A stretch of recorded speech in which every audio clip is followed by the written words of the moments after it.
আমি তোর সৎমা হয়েই থাকতে চাই, একদম আমার কাছে আসবে না, একদম আমাকে রাগাবি না, রাগালে কিন্তু তোদেরই বিপদ। কে শুনে কার কথা, ওর রাগ আবার কে দেখে? সে তার মতো নাচানাচি দাবাতপি করছে। নাচানাচির এক পর্যায়ে যখন কাচের গ্লাসটা ভেঙেই গেল, তখন সে দূরে একেবারে খাটের নিচে গিয়ে লুকালো। মায়া রান্নাঘর থেকে কিছু একটা ভাঙার শব্দ পেয়ে জোরে বলে উঠল, কিরে কি ভাঙলি? সে তো কোনো কথাই বলছে না। কথা বলবে কি? ওর কি কথা বলার মুখ আছে? এতবার করে বারণ করার পরেও তো ও দুষ্টামি করে কাচের গ্লাসটা ভেঙেই ফেললো। মায়া বলেছিল যে আমি একাই কাজ করতে পারবো, তোকে আমার কাজ করে দিতে হবে না।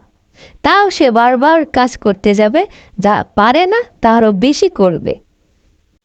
এবেলায় গ্লাস ভাঙলো তো ওবেলায় প্লেট ভাঙলো, এবেলায় গ্লাস ভাঙতে না পারলে ওবেলায় গিয়ে মায়ার মাথার কাঁটাটাই ভেঙে দিল। এভাবেই চলছে ওদের সংসার। তো আজ গ্লাস ভেঙে সে যে লুকিয়েছিল আর বেরোয়নি, না খেতে আসলো, না গোসল করলো, না মায়ার কাছে এসে ঘেসলো। মায়ার সামনেই পড়ে না, মায়া ডাকলে আসে না। রাত্রে যখন ঘুমানোর সময় এলো, তখন আবার চুপি চুপি মশারি তুলে এসে মায়ার মাথার কাছে শুয়ে পড়ল। সে কি কাণ্ড! মায়া তো জানে না যে তার কাছে কেউ শুয়ে আছে। তো রাত্রিবেলা মায়া যখন হাত পা ছুড়ছিল, হঠাৎ করে ওর গায়ে হাত পড়ল। মায়া তো এক লাফ, চিৎকারে সারা বাড়ির সবাই জেগে উঠল। কি হলো রে মায়া? মায়া বলে উঠল, না কিছু না। তখন মায়া কানটা টেনে ধরে বলল, তখন যে না করেছিলাম দুষ্টামি করিস না, এত দুষ্টামি কোত্থেকে শিখেছিস? হ্যাঁ, দুষ্টামি করে করে আমার মাথাটাই নষ্ট করে দিস। আজ এ ভাঙছিস, কাল ও ভাঙছিস, এভাবে করে আমার ঘরের সব জিনিস ভেঙে ঘুরে চুরমার করে দিচ্ছিস। তোকে তো মারতেও পারি না, মারতে গেলে লোকে বলবে যে সৎ মায়েরা তো মারবেই, কিন্তু না, তোকে আমি মারবো না, তোকে মারবও না, কাটবও না। তুই থাক তোর মতো, তুই নিজের মতো করে বাঁচ, আমি কিচ্ছু বলবো না। আমি আর তোকে ভালোবাসবো না, মারবও না, খাটবও না। দেখি তোর আর কতগুলো মা আছে তোকে কত যত্ন করে। প্রতিবেশীরা তো বলবে যে বাচ্চাটাকে এভাবে মারে, বাচ্চাটা যে সারাদিন কি নাগরালি করে বেড়ায় সেটা তো আর কেউ বাসায় এসে দেখে না। মায়া কানটা টেনে দূরে ছুঁড়ে দিয়ে বলল, যা, আমার কাছে আর আসবি না, আমার কাছে আসলে তোকে পিটুনি খেতে হবে, যা যা বলছি, বলে মায়া তাকে তাড়িয়ে দিল।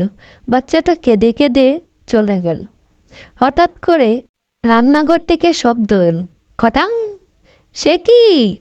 মায়া বলছে, কি করছিস তুই? নিশ্চয়ই আরো কিছু ভেঙেছিস। দৌড়ে রান্নাঘরে যেতে যেতে গিয়ে কাউকে পেল না মায়া। আর এদিকে দেখে মিষ্টির বাক্স খোলা, মানে কেউ চুরি করে মিষ্টি খাচ্ছিল। মায়া তো মুহূর্তেই বুঝে গেল, কে আর খাবে? ওই নিশ্চয়ই খেয়েছে, মিষ্টি খেতে এসেছে, সারাদিন দুষ্টামি করে বেড়ায়, এখন লুকিয়ে লুকিয়ে খাওয়া হচ্ছে। তোর আজ খাওয়া নেই কপালে। এ বলে মায়া চিৎকার করতে করতে রান্নাঘর থেকে ফিরে আসলো। ফিরে এসে দেখে মায়ার জন্য আরেক কাণ্ড বাঁধিয়ে রেখেছে। ঘুমানোর আগে যে মাথার কাঁটাটা রেখেছিল সেই কাঁটাটাই ভেঙে দিয়েছে। এখন তো মায়া আরও রেখে গিয়েছে, বলছে যে তোর এ বাড়িতে আর জায়গা নেই। এ বলে মায়া দৌড়ে যখন ওকে মারতে যাবে, তখনই ও দৌড়ে এসে মায়া দু পা জড়িয়ে দড়ি কেটে দিল। এমন মনে হচ্ছিল যেন, না আর কখনো করবো না, আমাকে ছেড়ে দাও, আমাকে মেরো না। তবে মায়া তো মায়া, সে রেখে গিয়েছে মানে কাউকে ছাড়বে না। তাই বাচ্চাটাকেও ছাড় দিল না। বাচ্চাটাকে হ্যাচকা টান মেরে দূরে সরিয়ে দিল আর বলল, যা, তুই আর আমার কাছে আসবি না, তোকে আমি না করেছি না?